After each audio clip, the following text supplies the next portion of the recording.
Up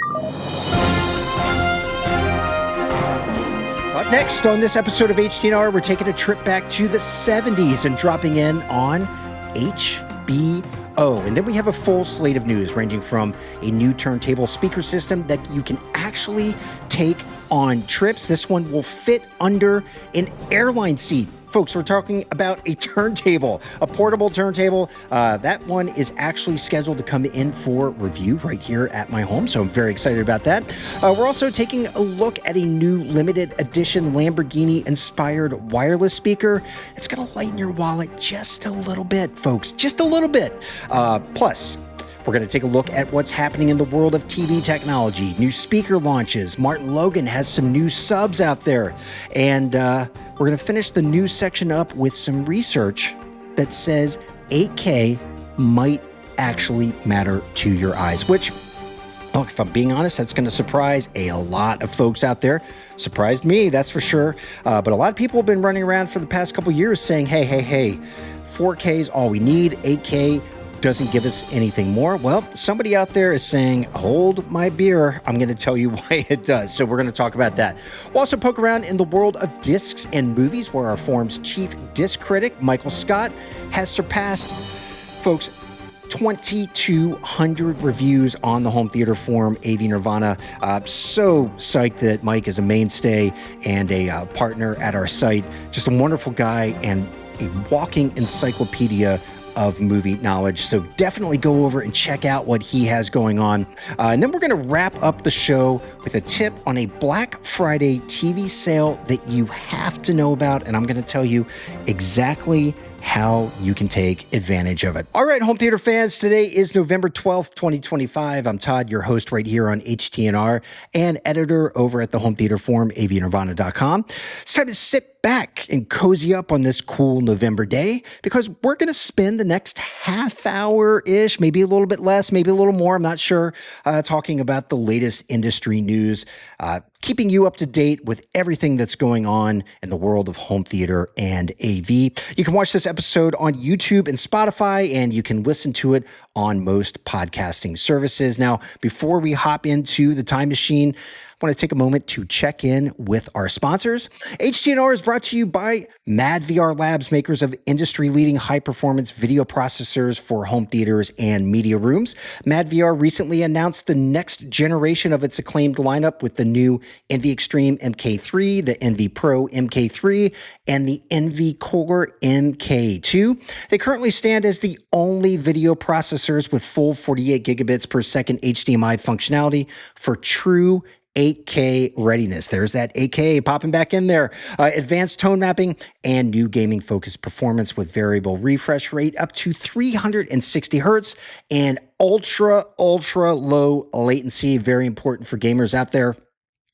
From the flagship Extreme MK3 and its powerful NVIDIA GPU to the price performance leader Core MK2, every model combines real-time AI video enhancement, motion AI processing, and dynamic aspect management that squeezes every drop of performance from your display. So whether you're driving a projector or a flat panel TV or a gaming system, madVR can transform your image with jaw-dropping clarity, contrast, and motion fidelity. Visit madVR Envy to see why they deserve a spot in your rack. This episode is also brought to you by SVS, makers of world-class speakers and subwoofers. And right now, folks, their biggest sale of the year is shaking the internet. That's right. The SVS Black Friday event is officially alive with once-in-a-year pricing on some of their most popular models. You can save $200 on the SB3000, PB3000, and 3000 micro subs. You can get $500 off the massive PB4000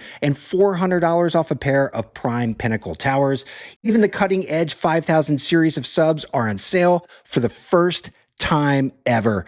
So look, I mean, I don't know what you're waiting for. Right after the show, you definitely got to go check out what they have going on. And if you're building a system or going dual sub, you can stack the savings. You can use the code GODUAL. That's GODUAL, one word, to take an extra 5% off any two subs, or use SYSTEM to knock 5% off when buying 5 or more items. Everything comes with free shipping, a 45-day risk-free trial, and SVS's unmatched customer support. Head over to svsound.com to shop the Black Friday deals before they sell out. And I'll drop links to both of our sponsors down in the description below.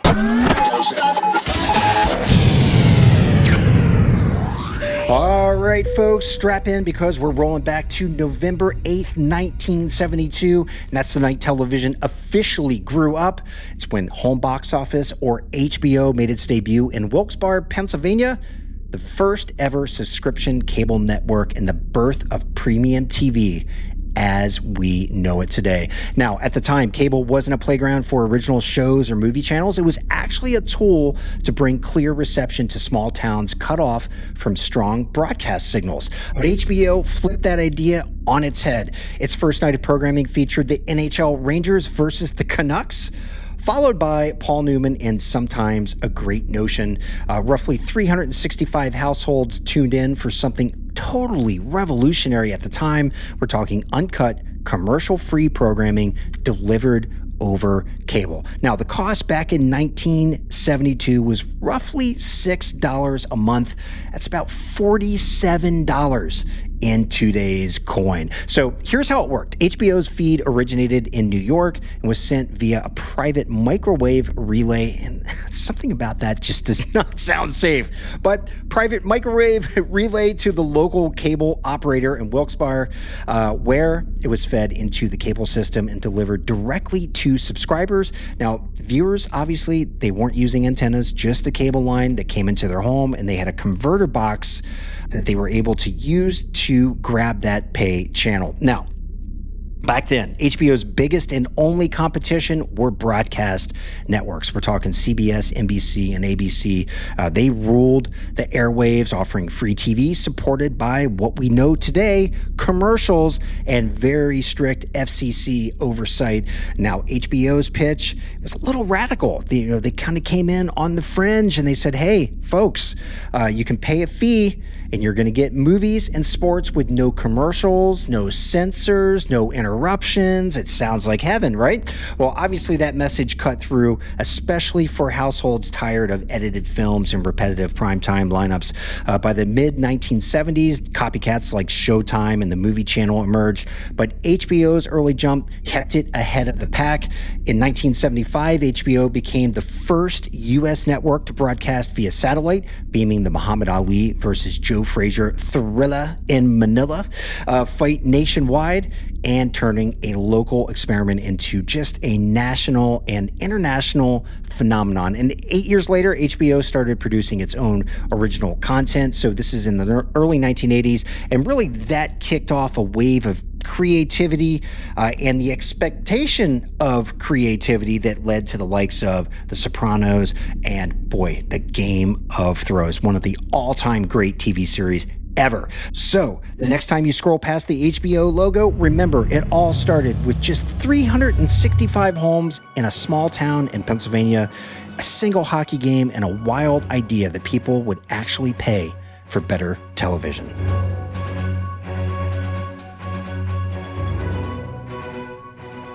Yeah, and that's just really cool stuff. Now, for those of you out there keeping track, you may have noticed that HBO's streaming service, HBO Max, had changed its name. It went from HBO Max, they sliced away HBO and just kept Max. And for whatever reason, they have decided to bring HBO back into the name. So now it's known as HBO Max. And the company says that it originally axed the inclusion of HBO in the name because it wanted to convince customers that it offers more than just HBO's style of programming.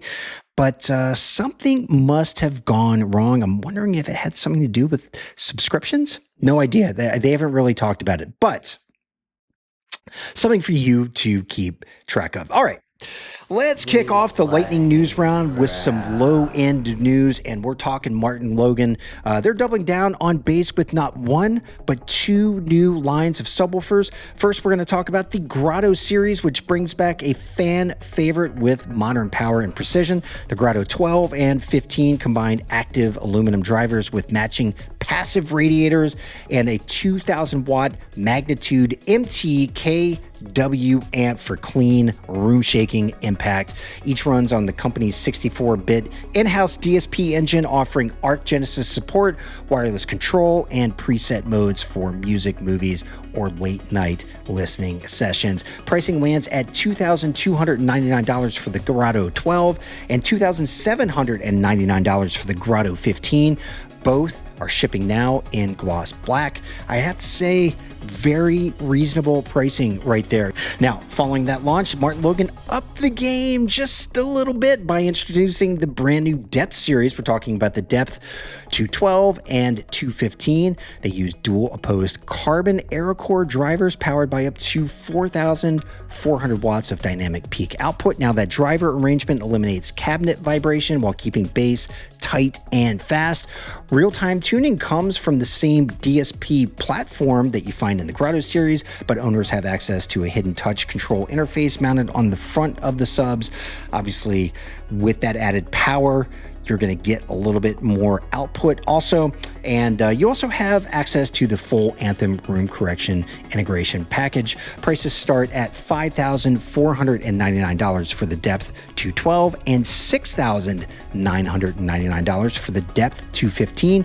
Both are available right now. If you've ever wished you could take your turntable on the road, Andover Audio is making that possible. The Boston-based company has announced SpinPlay, a full vinyl playback system that's compact enough to fit under an airline seat, yet powerful enough to fill a room with sound. Inside its sleek all-in-one chassis sits a belt-driven turntable system, 4 built-in speakers, and dedicated amps for each driver. As a unit, it's completely cable-free. It's billed as plug-and-play. Andover's patented Isogroove technology keeps vibrations in check, allowing the turntable to sit directly atop its own speaker system without contributing to distortion.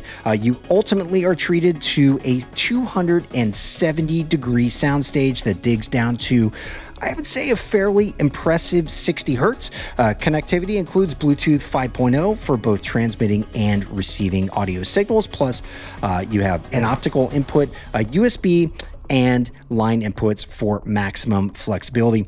It's available now in black or white for $729, with shipping starting in mid-November, so really soon. And yes, a matching travel bag is on the way, but you're gonna have to wait for that until next year.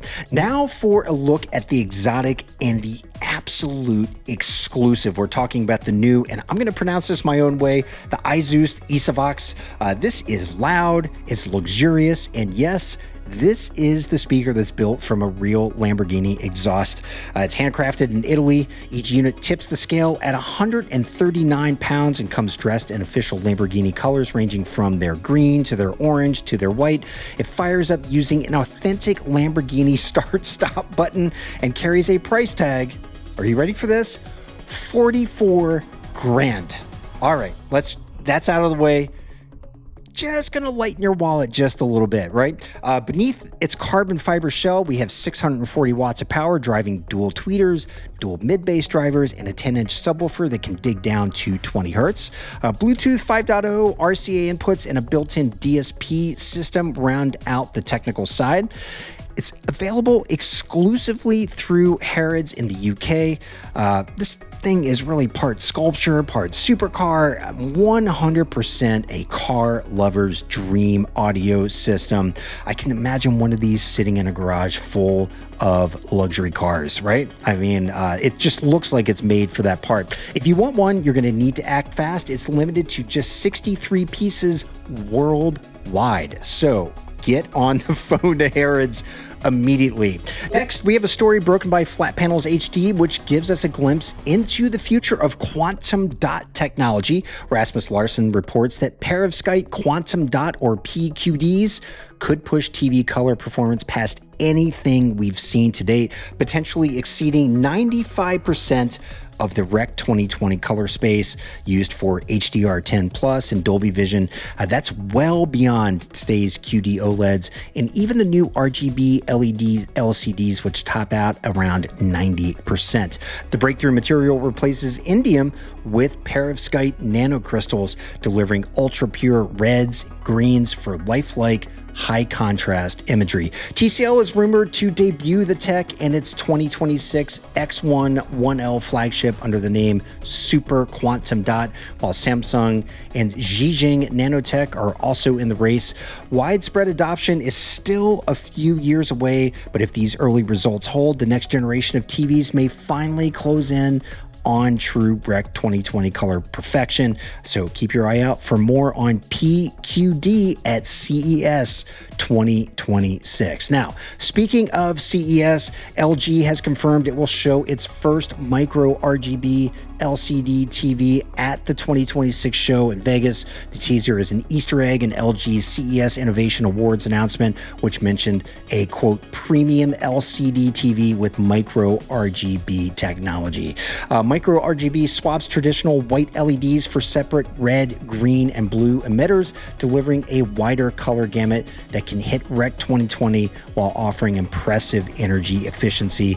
The move signals LG's intent to keep competing in high-end LCDs along with its OLED lineup, matching Samsung, Hisense, TCL, and Sony, who are all racing to push RGB LED into mainstream price points. And to wrap up our TV talk, Panasonic is bringing big screen OLED technology to more living rooms with its brand new 77-inch Z8 BA TV set. It's priced at $2,500. It's far more affordable than the company's $4,700 flagship Z9 5B. It dumps the 95B's RGB tandem panel, but it's still capable of hitting up to 1,000 nits, which should mean it's going to perform really well, especially in dark rooms. The brains are filled out by an HCX Pro AI processor. That's the MK2 version. You also get Dolby Vision IQ, Dolby Atmos compatibility, and a Technics-tuned speaker system powered by the MediaTek Pentonic 700 chip. It also supports 4K 144 hertz gaming with HDMI 2.1 variable refresh rate, and it's Cowman ready. So it looks like they've got a lot of aspects covered here that people are looking for. The TV is built on Amazon's Fire TV platform, giving you access to hands-free Alexa voice control. It's shipping now in the US with wider availability soon. And let's wrap up the lightning round with two more audio stories, starting off with our friends out in Australia. We're talking Krix. They've launched a brand new range called the Evera range, which they bill as big sound in smaller lifestyle-friendly cabinets. The lineup includes the Equinox Evera bookshelf and the Seismix One Evera subwoofer, both designed with smooth curves, magnetic grills, and 5 different color options. We have studio white, black, navy, green, and charcoal. Really interesting range there. The Equinox uses a 5-inch dopped paper mid-bass driver and a 26mm tweeter. Response on that guy is said to extend from about 45 hertz all the way up to 40 kilohertz. The Sub, on the other hand, it carries a 8-inch driver, so just a little guy, but performance drops down to 25 hertz with the Sub, with output reaching about 116 dB. The new Evera range is available now in Australia with international distribution on the way. And last but not least, on our quick hit list, we have Focal. The company recently announced its Muso Hekla. That's a premium all-in-one Dolby Atmos soundbar built for both immersive sound and audiophile-grade music playback. Inside its sleek aluminum chassis are 15 drivers plus 660 watts of amplification, capable of filling spaces up to 430 square feet. Beamforming and crosstalk cancellation create a 3D soundstage, while sphere modes and adapt room calibration tailor playback for movies and music. Connectivity covers all the bases. We have HDMI eARC, optical, sub-out, plus AirPlay, Chromecast, Bluetooth, and built-in streaming for Tidal, Koba, Spotify, and QQ Music. The system is powered by Name's Pulse platform and finished with the brand's signature finned heatsink for a striking visual look. And I've got to say, this guy looks really good. It's priced at $3,600 in the US, It's $4,000 in Canada right now. It launches globally in early 2026 with CES and ISE demos. So we have that to look forward to. All right, let's shift gears into something a little more cerebral, a topic home theater fans love to debate. How much resolution can the human eye really see? And more specifically, does moving from 4K to 8K actually matter? Well, for years, the industry leaned on the classic 20/20 vision benchmark, which works out to about 60 pixels per degree, and it led to the assumption that anything beyond that density, including 8K, wouldn't look any sharper at typical viewing distances. But a brand new study published in Nature Communications has turned that assumption on its head. Instead of relying on resampling tricks or simulated optics, the researchers built a motorized sliding display system that let them physically change pixel density by moving a monitor toward or away from a viewer. That meant they could measure resolution limits directly with no digital artifacts, or so they say. And the results were rather surprising. Across 18 observers with normal or corrected vision, the average foveal resolution limit for high contrast achromatic detail was 94 pixels per degree. A little bit more there, right? Some individuals actually reached 120 pixels per degree. Red-green color patterns measured almost as high, and even text tested separately produced nearly identical thresholds. In other words, the long-lasting idea that 60 ppd is the limit of human vision simply doesn't seem to hold up. Under controlled conditions, most people can see significantly finer detail. Now, here is the important question. Does this mean 8K automatically looks better than 4K? And the study says no. Not automatically. The key is geometry. To take advantage of 8K, you need to sit close enough to the display to deliver more than roughly 90 pixels per degree to your eyes. According to the researchers' model, 8K offers little perceptual benefits if you're sitting farther than about 1.3 screen heights from the display. That's fairly close, and it's closer than most living room setups that you'll find across the country. So in a typical space, 8K may not look dramatically different from 4K, but in a home theater where you're using a really large screen or a projector, and especially when you sit within that 1 to 1.3 screen height window, those extra pixels can absolutely fall within the eye's detectable range. This also produces an interesting comparison to devices we consider incredibly sharp. Take Apple Vision's Pro, for example, that delivers around 34 pixels per degree, and people regularly describe it as retina-like. Yet, according to this new research, that's only a fraction of what the human eye can resolve under high contrast conditions. It shows how much perceptual headroom still exists if display systems continue pushing towards these higher pixel densities. So what are the key takeaways here for home theater fans? Well, number one, you don't need to go out and buy a brand new 8K TV tomorrow. All right. Holster that for now. The benefits still depend on screen size and seating distance and the type of content you plan on watching. If you sit too far back, man, differences become really minimal. But if your room allows closer seating, or if you're using a large projection screen system, maybe a really, really big flat panel TV, this study says that 8K is not wasted. The eye can handle it, and in the right conditions, it can make a visible difference. And perhaps the bigger message is this: our visual system has more headroom than we thought. The jump from 4K to 8K can matter when geometry allows it, and this study doesn't rule out even higher resolutions down the line, especially for large screens, near-eye systems, or anything that pushes pixel density into that 90 to 100 plus pixel density range. In other words, the science is telling us that the limits of visual sharpness aren't fixed, and we are nowhere near the ceiling yet.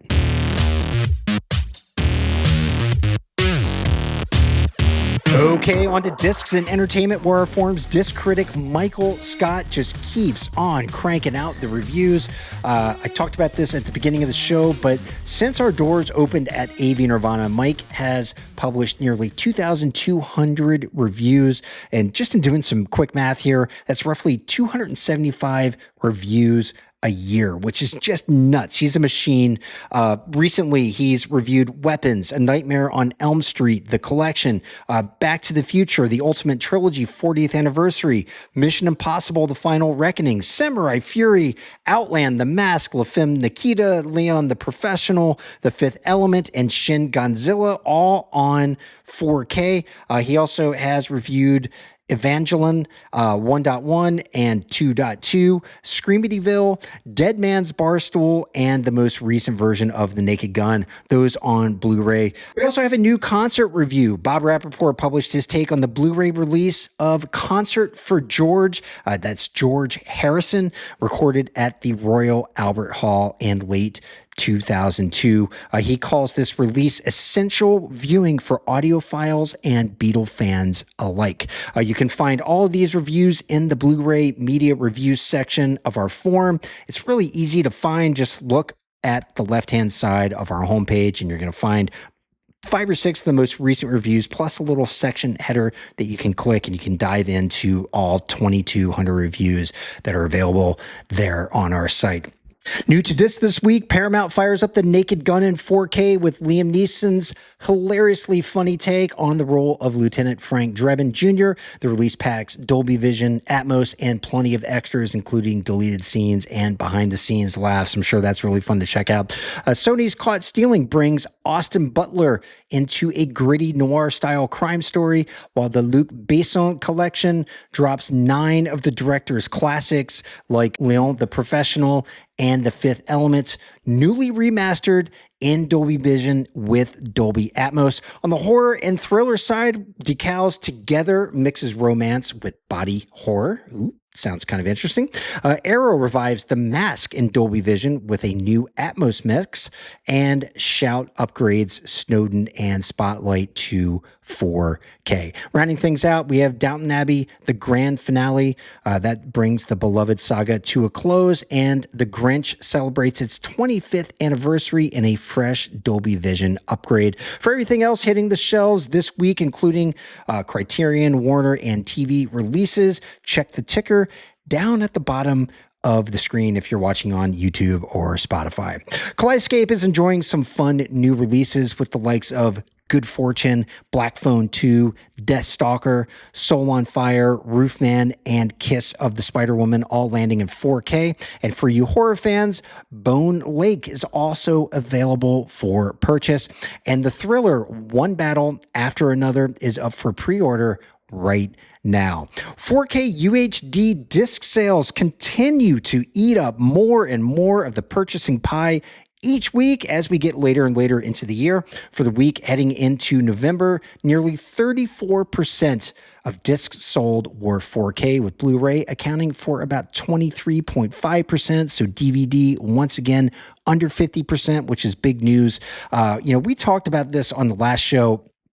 We're really going to need to see year-end sales numbers to get a better understanding of what's happening here, because this could be more or less a direct result of a continued weakening disc sales market, particularly when thinking about DVD and Blu-ray. And that could be why 4K is starting to take up more and more of the pie, because the others are just shrinking in sales volume. But hard to say. We're going to have to see those numbers when they come out. Speaking of 4K discs, Shin Godzilla is currently the #1 selling disc in the North American market, followed by Arcane League of Legends, Edward Scissorhands, the latest Mission Impossible, and the Toxic Avenger. 4 of those titles are new releases. Mission Impossible is the odd man out there. Despite not being on the current top 20 charts of Blu-ray or 4K UHD sales, Wicked remains the best-selling disc of 2025. Now, speaking of Wicked, it's re-entered the top 10 of most streamed movies, according to JustWatch.com. That's for a week ending about a week ago, sitting at number 6 right now. So Wicked is at number 6. The top 5 is headlined by Frankenstein and rounded out by several great titles, including Weapons and the Netflix exclusive A House of Dynamite, which is just another killer film by the exceptionally talented Catherine Bigelow. Just love her work. And House of Dynamite is really, really good.